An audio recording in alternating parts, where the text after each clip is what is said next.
Mi nombre es Margie de Ovares Guerra, de la carrera de Educación en primer y segundo ciclos. Les voy a comentar sobre la literatura infantil de Costa Rica.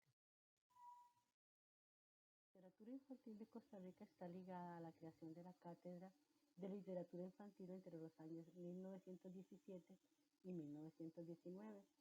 En nuestro país, la literatura infantil era destinada a la enseñanza. Los textos existentes eran de origen didáctico. No se encontraba literatura destinada a desarrollar la imaginación y la fantasía. Los escritores no se ocupaban de crear lectores.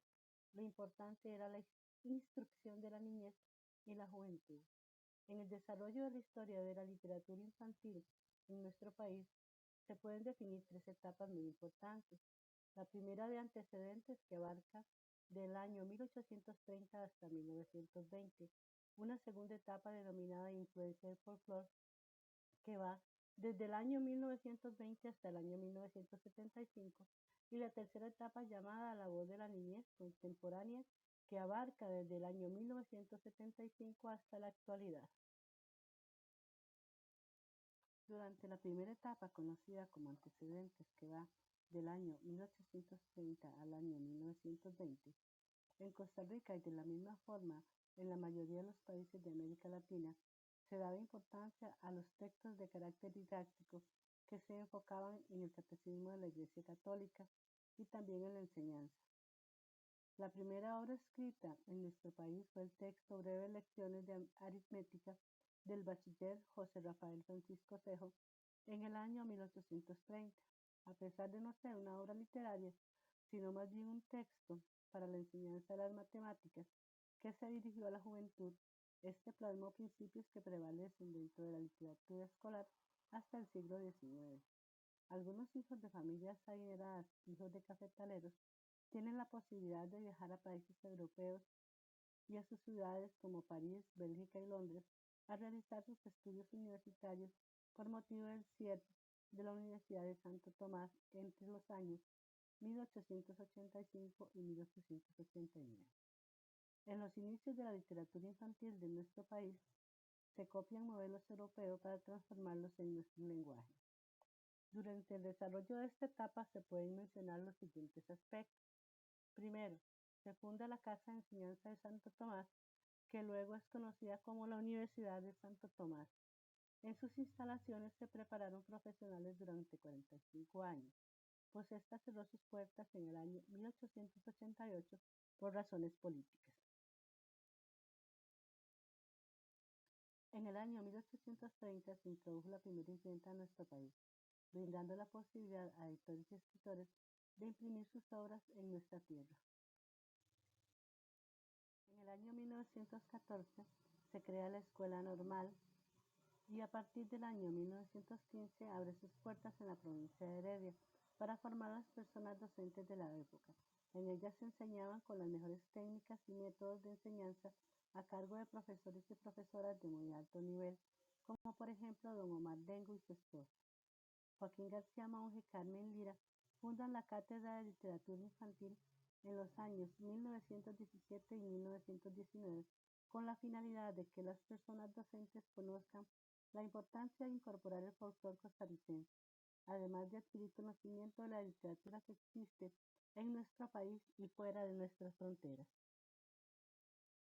Dentro de la gran gama de obras publicadas en esta etapa se mencionan Breves Lecciones de Aritmética del bachiller José Rafael Francisco Cejo, Revista La Edad de Oro del autor José Martí y Jardín para Niños del autor José María Celedón, conocido como Villo Celedón. La etapa 2 se conoce como influencia del folclore y va desde el año 1920 a 1975. El escritor Joaquín García Monge expone que la mejor literatura para los niños y las niñas es la folclórica, y si en nuestro país no existía se debería buscar fuera. Además, se edita grandes obras literarias dirigidas a los infantes de la época de la mano de Carmen Mira.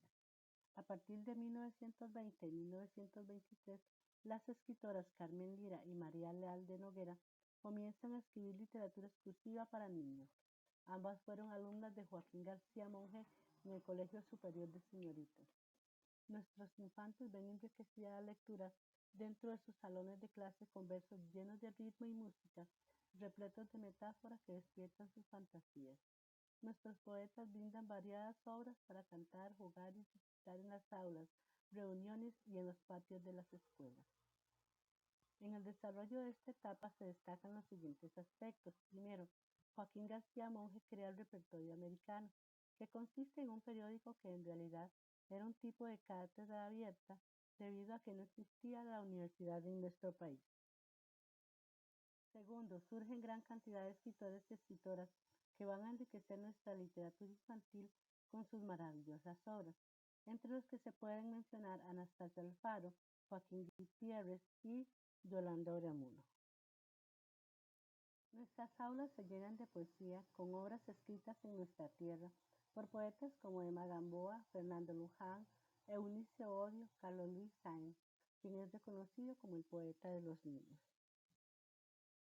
En el desarrollo de esta época encontramos obras de gran importancia en nuestra literatura infantil, como por ejemplo Cocorí de Joaquín Gutiérrez, Cuentos de mi tía Panchita de Carmen Lira, Mulita Mayor de Carlos Luis Sáenz.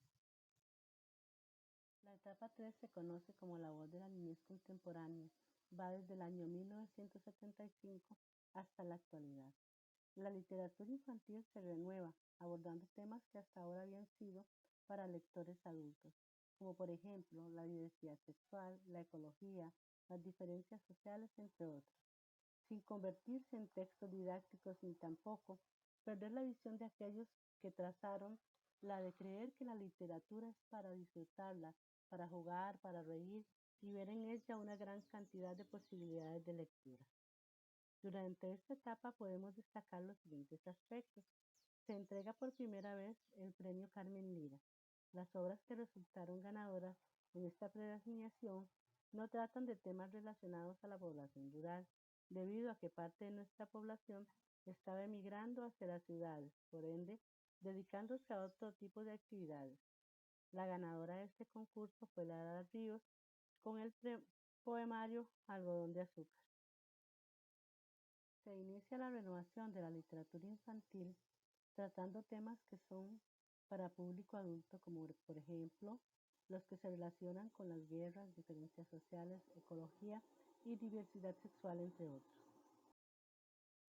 Se funda el Ministerio de Cultura, Juventud y Deportes en el año 1961 y la Biblioteca Carmen Lira, que ofrecen un lugar para crear nuevas obras literarias y también para disfrutar de la lectura.